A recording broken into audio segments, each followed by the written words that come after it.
반갑습니다. 떠먹여주는 세법의 떠세 박세준 세무사입니다. 오늘은 인트로 없이 바로 시작하도록 할게요. 오늘은 금융소득 세 번째 시간입니다. 오늘 시간에는요, 그 분리과세의 종류에 대해서 공부를 할 거고, 이자소득 중에서 그 주요 이자소득의 종류에 대해서 공부해 보도록 할게요.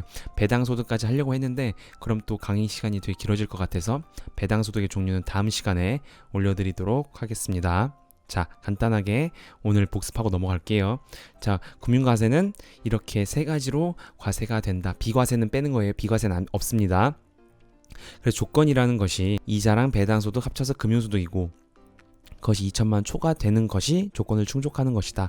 그래서 1번은 무조건 조건에 관계없이 분리과세인 거고, 2번은 조건에 관계없이 종합과세인 거고, 3번은 조건부에 따라서 종합과세가 될 수 있고 안 될 수도 있다고 배웠어요. 그쵸? 그래서 1번은 원천세로 과세가 종결되는 것이고, 2번은 무조건 종합소득 신고를 해야 되는 겁니다. 그리고 3번은 신고를 할 수도 있고 안 할 수도 있죠. 자, 그래서 1번은 비실명이나 장기채권 이자소득 등이 있다고 했고, 2번은 국외나 아니면 원천징수가 안 된 국내 금융소득이라고 했고, 3번은 1번, 2번 그리고 비과세를 제외한 것이 3번이 됩니다. 근데 이번 시간에 비과세는 공부하지 않을 거예요.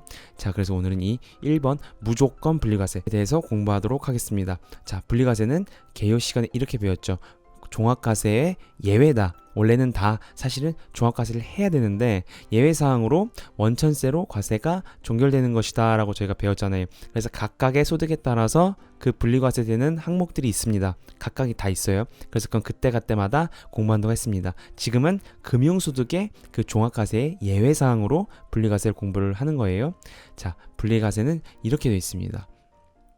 종류가요, 비실명 이자 배당이나 아니면 분리과세 신청한 장기채권 이자소득, 그리고 법원보증금 및 경락대금의 이자소득, 수입 분배하지 않은 단체 이자 배당소득, 그 다음에 직장공제 초과 반환금 등이 있어요. 하나하나 보고 넘어갈게요.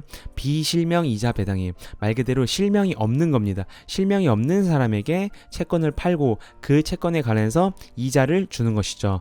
그래서 42%입니다. 자, 예를 들어서 회사가 자금이 쪼달려요. 그래서 결국엔 어쩔 수 없이 비실명 이자 배당하는 그 채권을 발행을 한 겁니다. 대신에 그 채권을 발행한 만큼 돈은 받겠죠.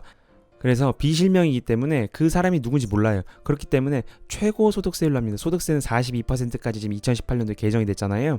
그래서 42%로 과세를 합니다. 자, 그래서 그 비실명 그 채권자에게 줄 때, 자, 이제 42%를 떼는 겁니다. 자, 분리과세 신청한 장기 채권이에요. 이거는 원천세 30%로 과세를 종결합니다. 자, 30%는 사실 절대 적은 세율이 아니죠. 그래서 고소득자들이 가능한 거예요.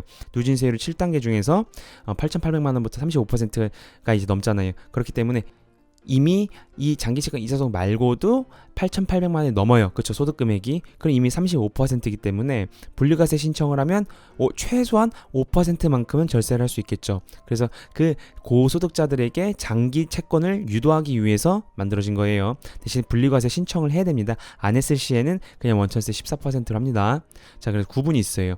발행한 날짜에 따라 다릅니다. 2012년 12월 30일 이전에 발행했을 경우와 그 다음에 13년 이후 발행한 채권, 그리고 18년에 발행한 채권이 달라요. 이후입니다. 이 세 가지에 따라서 분리과세 대상이 다릅니다. 첫 번째로 2012년 이전에 했다. 그럼 만기가 10년 이상인 채권의 이자와 할인액이면, 그리고 분리과세 신청은 당연히 해야 되는 거. 그러면 30%로 분리과세로 끝이 납니다. 자, 그런데 2013년 1월 1일 이후 발행된 채권은요, 만기가 10년 이상인 채권의 이자 할인에 동일해요. 근데 조건이 두 개 더 붙습니다. 3년 이상을 보유해야 됩니다. 그리고 보유기간이 이제 생겼고요. 그리고 매입한 날부터 3년 후 이자부터예요. 그러니까 매입한 날부터 3년까지 이자는 분리과세 신청을 못해요. 그리고 3년 후부터 생기는 그 이자는 분리과세 신청을 할 수가 있는 거예요. 그리고 18년 1월 1일 이후 발생한 채권은요, 분리과세가 불가합니다. 14% 원천징수니까 분리과세 자체를 이제 막아놨어요. 그렇기 때문에 저 발행하는 그 날짜, 이 내가 지금 갖고 있는 그 채권이 어떤가에 따라서 분리과세 신청을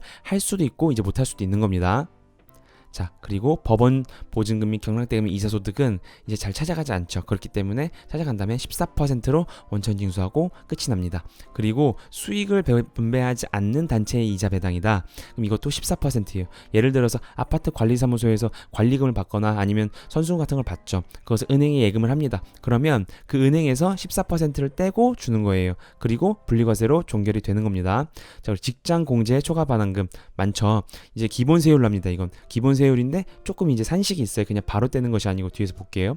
군인 공제나 경찰 공제, 건설 근로자 공제나 한국 교직원 공제 등이 있죠. 이거 말고도 속해 있는 공제가 있다. 그럼 다 직장 공제 초과 반환금이 되는 겁니다. 예를 들어서 계속 이제 근무할 당시에는 이제 계속 불입을 하죠. 강제로 불입을 하죠. 그리고 퇴직 시에 보통 이제 받죠. 그래서 퇴직금 성격이 있는 거예요. 그래서 산식도 퇴직금이랑 매우 유사하게 과세를 합니다. 퇴직금은 개요 시간에 받지만 분류 과세죠. 그쵸? 아예 떼서 그것만을 가지고 이제 과세를 하는 것인데, 요 직장 공제 초과 반환금도 퇴직금적 성격이기 때문에 이걸 종합과세 하지 말자. 대신에 분리 과세로 끝을 내자 하는 거예요. 자, 그래서 예를 들어서 이제까지 토탈 1,000원을 불입을 했습니다. 그런데 1,200원을 받았어요. 그럼 초과 반환금 얼마예요? 그쵸? 200원이죠. 이 200원을 가지고 지금 배울 산식을 가지고 이제 계산을 하는 겁니다. 자, 산식은요, 납입금의 초과이익 200원에서 그 40%를 또 공제를 해줘요. 그리고 납입연수 공제라는 게 있습니다. 그렇게 해서 뺀 거에서 납입연수로 나눠요. 10년을 예를 들어서 납입했다. 그럼 10년 나누는 거예요. 그럼 이 금액 자체가 작아지겠죠. 거기다가 이제 기본 세율을 곱하고 다시 납입연수를 곱하는 거예요. 그래서 이게 퇴직금 계산하는 것과 매우 유사합니다. 그래서 퇴직금적 성격이기 때문에 이렇게 해주는 거예요. 대신에 분리과세로 끝이 나는 겁니다. 그리고 기본 세율이에요. 그럼 6%부터 시작을 하겠죠. 그렇기 때문에 세금 부담이 매우 적습니다. 자, 그래서 이렇게 무조건 분리과세는 간단하게 요 5가지만 보면 될 것 같아요. 그리고 이제 이 무조건 종합과세는 종류가 있는 게 아니에요. 저번 시간에 공부를 했지만 국외 금융소득, 그리고 원천징수가 안 된 국내 금융소득입니다. 원천징수가 안 된 게 포인트예요. 그래서 국외 금융소득은 우리나라가 이제 원천징수를 할 수가 없죠. 권한이 없습니다. 그리고 원천징수 안 된 국내 금융소득은 원래 원천징수를 해야죠. 그쵸? 그런데 못한 거예요. 그렇기 때문에 무조건 종합소득 합산신고를 하게 돼 있는 거예요. 자, 그리고 3번은 그래서 1번과 2번이 아닌 것들이 이제 다 이자 배당은 이렇게 포함이 된다라고 이제 배웠는데, 이제 비과세는 당연히 빠지는 것이고요. 그 중에서 이 주요 항목에 대해서 보도록 할게요. 자, 오늘 이자 소득만 보겠습니다.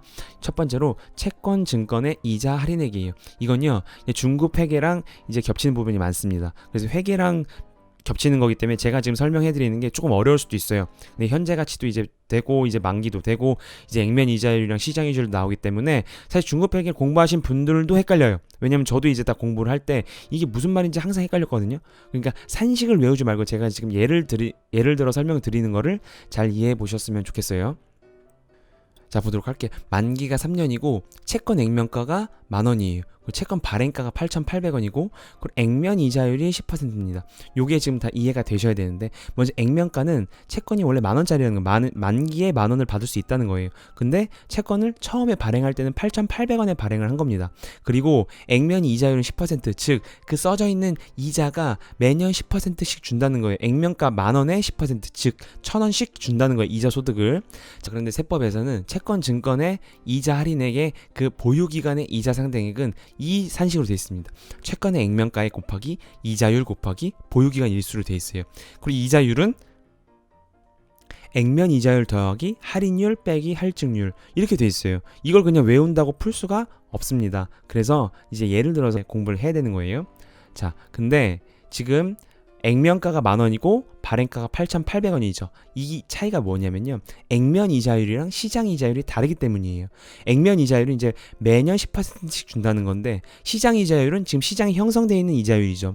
근데 그거보다 지금 액면 이자율이 낮은 거예요. 즉 지금 제가 요거를 계산기로 쳐보니까 한 15%에서 16% 사이가 시장 이자율이 돼요. 그러니까 원래는 예를 들어 15%다. 원래는 15%에서 1,500원씩을 줘야 되는 거예요. 그런데 지금 채권 발행한 그 회사는 1,000원씩만 주는 겁니다. 그렇기 때문에 싸게 발행을 한 거예요. 그게 발행가가 8,800원인 거예요. 이제 이해가 되시죠? 그리고 그럼 이게 할인이 됐으니까 할인율이 있겠죠. 할인율은 어떻게 계산해요? 10,000원에서 지금 8,800원이 지금 1,200원이 지금 할인이 됐는데 10,000원 중에서 1,200원이잖아요. 그쵸? 그럼 그게 12%인데 3년이니까 1년 동안 4% 할인이 된 겁니다. 그쵸? 그래서 8,800원이 지금 싸게 발행이 된 것이고 그게 할인율이 매년 4%다. 근데 이것도 이자 소득이죠. 왜냐? 원래는 시장 이자율대로 만약 액면 이자율이 시장 이자율이랑 같다. 그러면 계산할 필요가 없어요. 이거는 할인율을. 왜? 10,000원으로 발행이 됩니다. 10,000원짜리 원래 만 원에 발행을 하고 시장 이자율만큼 주는 거예요. 그쵸? 근데 이건 지금 시장 이자율만큼 안 주죠. 액면 이자율만큼 줍니다. 그래서 시장 이자율만큼 주는 것이 이자소득으로 잡혀야 돼요. 그렇기 때문에 할인율도 이자소득으로 잡히는 거예요. 자, 그래서 예를 들어서 볼게요. 2017년도에 발행을 한 거고 2019년 말 올해가 이제 끝입니다. 만기가 3년이에요. 볼게요. 액면 이자율은 10%입니다. 그렇기 때문에 매년 1,000원씩 받는 거예요. 10%. 근데 시장 이자율 15%라면 사실 1,500원씩 받아야 되는 거죠. 그쵸? 근데 일단 1,000원씩 받는 거예요. 17년, 18년, 19년 각각의 이자 소득이 되는 겁니다. 근데 이제 할인율이 있죠. 할인율은 4%예요. 근데 400원이네요. 그죠? 400원, 400원, 400원. 그쵸? 그런데 이 할인율은 400원, 400원, 400원은 각각 이자 소득에 계산하지 않습니다. 지금 중급 회계를 공부하신 분들은요. 그게 발생주의이기 때문에 이 지금 400원도 사실은 금액이 다르죠. 원래는 이제 현재 가치로 해서 그만큼 시장 이자율만큼 곱한 거에서 또 이제 액면 이자를 빼는 것인데 그만큼을 원래는 발생주의로 해서 잡고 그쵸? 이자 수익으로 잡고 그냥 끝나는 거잖아요. 발생주의이기 때문에. 근데 지금 여기서는 소득세법이고 소득세법에서는 발생주의가 아닙니다. 만기에 받기 때문에 만기가 귀속 시기가 돼요. 그래서 17년, 18년도엔 이 할인율을 이자소득으로 보지 않고 2019년 만기 때 받기 때문에 400원, 400원, 400원이 2019년 12월 31일에 귀속이 되는 거예요. 2019년 귀속 이자소득으로. 그쵸. 그래서 17년은 1,000원, 18년은 1,000원, 근데 19년은 1,000원 더하기 400원 더하기 400원 더하기 400원에서 2,200원이 이자소득으로 잡히는 거예요. 그래서 세법이랑 지금 기업회계 기준이랑 다르죠. 그리고 기업회계 기준이랑 법인세도 달라요. 어쨌든 지금 우리는 소득세 이자소득을 공부하는 거기 때문에 자 그럼 이 19년 이자소득 어떻게 되는지 볼까요? 아까 이자 산식을 보고 좀 볼게요. 이자 산식도 저렇게 그냥 외우는 것이 아니고 따로 구분해서 공부를 해야 돼요. 채권의 액면가액이죠. 액면가액이 10,000원입니다. 거기서 이자율 얼마예요? 그쵸? 액면 이자율 10%죠. 그리고 365일 동안 지금 보유를 했죠. 19년 1월 1일부터 12월 31일까지 그쵸? 17년 18년도 건 그때 다 과세를 했으니까 그죠? 365원 365 하면 1,000원이에요. 그죠? 근데 이제 할인을 보면 10,000원 곱하기 얼마예요? 4% 할인율이죠. 아까 구했죠 저희가. 그런데 보유기간은 365분에 365, 365, 365가 되는 거예요. 그래서 1,200원이 되는 겁니다. 만기에 받기 때문에 그 귀속되는 시기는 마지막 만기 때예요. 그래서 17년, 18년, 19년 액면 이자는 각각 귀속이 되지만 이 할인액은 지금 이렇게 전체 보유기간을 통해서 만기 때 귀속이 된다. 자 이렇게 해서 액면 이자율 더하기 할인율 그쵸? 아까 봤던 빼기 할증률 이 계산 구조가 이제 이해가 되실 거예요. 이렇게 외우지 마시고 아까 그 예처럼 이해하시기 바랍니다. 자 그런데 만약에 19년도까지 가지고 있는 것이 아니고요. 18년도 6월 30일에 매도를 했다고 볼게요. 매도를 했으면 자 17년도 1,000원은 당연히 액면 이자율은 당연히 17년도 때 귀속이 됐을 것이고 18년도 때는 6개월간 보유를 했으니까 액면 이자율도 얼마를 주겠어요? 1,000원에 2분의 1인 500원을 받겠죠. 그리고 할인율은 400원 더하기 400원 나누기 2하면 200원이죠. 그래서 이게 2018년도 귀속 이자소득이 되는 거예요. 자 그리고 여기서 마지막으로 하나만 더 알고 넘어가야 될 게 매도를 하면 그 매도에 관련된 또 차익이 있겠죠. 예를 들어서 9,500원인데 10,000원에 팔았다. 그럼 500원의 양도 차익이 발생할 거 아니에요. 그쵸? 근데 그 양도 차익은 이제 소득세법에서 과세하지 않습니다. 자 이제 바로 뒤에서 배울 환매 조건부 차익은 이제 달라요. 자 보도록 할게요. 그래서 요거는 자 이렇게 외우되 자 그 예를 들어서 같이 공부하시기 바랍니다. 자 그리고 채권 증권의 환매 차익이에요. 환매 차익은 미리 사두고요. 그 약정된 그 날에 다시 값에 파는 거예요. 그러니까 결국에는 이거는 돈을 빌려주고 받는 겁니다. 자 보도록 할게요. 예를 들어서 은행의 금융기관에서 채권을 받습니다. 채권을 받는데 그 채권을 샀으면 그거에 대해서 매수값은 줘야겠죠. 돈이 지금 벌써 나간 겁니다. 이걸 지금 빌려준 거라고 보는 거예요. 세법에서는. 그런데 이 채권을 그 약정된 그 기간 후에 다시 파는 거예요. 무조건. 약정 이자율을 대신에 정합니다. 사전에. 약정 이자율을 정해서 언제 팔겠다. 그러면 지금 다시 받겠죠. 팔 때. 근데 그 판 게 더 돈이 많겠죠. 그 예를 들어 1,000원에 샀는데 1,500원에 팔았다. 그럼 500원이 지금 이자소득으로 잡히는 거. 그게 환매 차익입니다. 그래서 이 돈이 이자소득이 되는 거예요. 그런데 아까 봤듯이 방금 전에 봤잖아요. 채권 증권의 양도 차익은 과세가 제외된다. 그런데 지금 이 환매 차익은 이자 소득으로 과세가 되는 겁니다. 그리고 보험 차익은요, 단기 플러스 저축성인 경우에 이자 소득으로 과세가 돼요. 자, 볼게요. 자, 이제 보험 차익은 보장성 보험 차익이 있고요, 저축성 보험 차익이 있습니다. 그리고 보장성 보험 차익 말 그대로 사망이나 질병이나 사고나 뭐 자산의 멸실 등으로 인해서 보장된 거죠. 그쵸? 리스크를 감소하기 위해서 그만큼 불입을 했고, 만약에 예상하지 못했던 사건이 발생이 되면 그거에 대한 반사이익으로 받는 거잖아요. 그쵸? 그리고 저축성 보험은 말 그대로 저축하기 위한 보험입니다. 만기 환급금액이 납입 보험료예요. 자, 그런데 보장성 보험 차익은요, 사업과 관련이 없을 수도 있고 또 사업과 관련이 있을 수도 있어요. 만약에 사업과 관련이 없다, 그럼 과세가 안 돼요. 과세 제외입니다. 당연하죠. 왜냐하면 그 보장된 보장성 보험 차익을 받았다는 것 자체가 이미 사망이나 질병이나 사고나 자산의 멸실 등으로 인해서 그 반사이익을 받는 건데 그것까지 과세하면 안 되겠죠. 그런데 사업과 관련이 된다, 그러면 사업소득으로 과세를 합니다. 예를 들어서, 왜냐하면 이게 비용 처리를 받기 때문이에요. 예를 들어서 불입을 할 때 있잖아요. 불입을 할 때 이미 비용 처리를 받아요. 불입을 할 때 사업소득에서 그만큼 비용 처리를 받습니다. 그렇기 때문에 보험 차익을 받으면 수익 처리로 해야 되는 거예요. 그래서 수익 비용 대응의 원칙이라고 합니다. 만약에 비용 처리 받지 않았으면, 그쵸, 수익 처리를 할 필요가 없겠죠. 그런데 비용 처리를 받았기 때문에 수익 처리를 해야 되는 거예요. 그래서 사업과 관련이 됐을 경우에는 보장성 보험 차익 같은 경우에는 사업소득인 것이고 나머지는 과세가 없다예요. 그쵸? 근데 저축성 보험 차익은요, 단기가 있고 장기가 있습니다. 그리고 이제 또 이게 또 세부 사항으로 들어가면 좀 이제 복잡한 게 있는데 그건 여기서 공부하지 않을게요. 그래서 단기 같은 경우에는 이제 이자 소득으로 봅니다. 그런데 장기는 또 과세가 안 돼요. 그렇기 때문에 결국 보험 차익은 단기이면서 저축성 보험이면 이자 소득으로 과세가 되는 거예요. 그죠?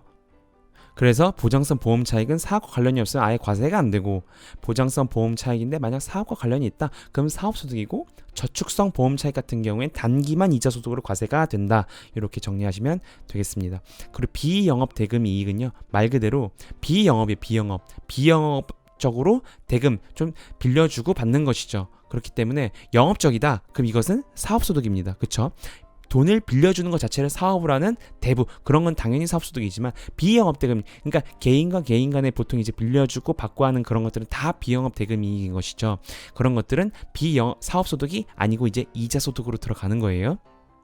그래서 사업성 없이 우발적, 일시적으로 수령한 이자를 비영업 대금 이익이라고 합니다. 개인 간에 이제 거래가 대부분 많겠죠. 그래서 돈을 빌려주고 돈을 받는 거예요. 대신에 원천 징수율은 25%입니다. 사실은 저희가 이제 누구한테 빌려줬건 간에 그 빌려주고 나서 받는 이자 있잖아요. 그 지급하는 이자는 그 이미 25%를 원래는 떼고 주는 게 원칙이에요. 근데 그렇게 하지 않죠, 아직까지는. 근데 언젠가 또 이제 그게 계속 전산이 발달되고 하면 그런 것도 이제 잡히는 날이 오겠죠. 그래서 어쨌든 원칙적으로는 25%를 원천 징수를 해야 됩니다. 그래서 원천 징수율이 다른 금융소득에 비해서 높아요. 다른 금융소득은 14%인데 보통 이거는 원천 징수율이 25%입니다. 그리고 만약에 비영업 대금 이익은 만약에 받지 못했어요. 원금도 받지 못했다, 그러면 원금부터 받는 걸로 봐요. 그래서 이자 소득을 최대한 늦게 받게 하는 건데 뭐 사실은 이렇게까지만 들으시면 될 것 같아요. 그래서 오늘은 이렇게 이자 소득의 종류에까지 대해서 봤습니다.